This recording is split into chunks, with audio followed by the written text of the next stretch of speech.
Okay, the next instrument we're going to put together is the horn. It's a beautiful brass instrument. It's quite easy to put together. You simply take it out of the case and then just place the mouthpiece in the lead pipe. But I'm going to show you a little bit about how to hold it before I put the mouthpiece in. So you're going to hold it with your left hand. There's a little bit of a crook here for your thumb to rest. So you're going to put your thumb in that little crook and then your pinky in this other little hook here. It's a nice little grip for you. And your pointer finger goes on the top valve. Second finger or your middle finger goes on the second valve, and your third finger will go on the third valve. The player will also hold the horn with their right hand, their hand actually inside the bell.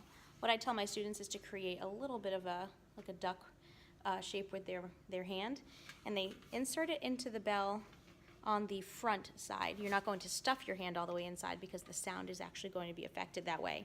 So you do want to hold the bell and support it this way with your knuckles gently pressing against the front side of the horn.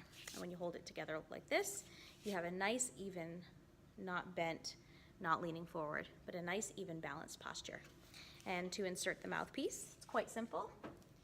You're going to take your horn mouthpiece, insert it into the lead pipe until it's firm, give it a little twist, and you're good to go.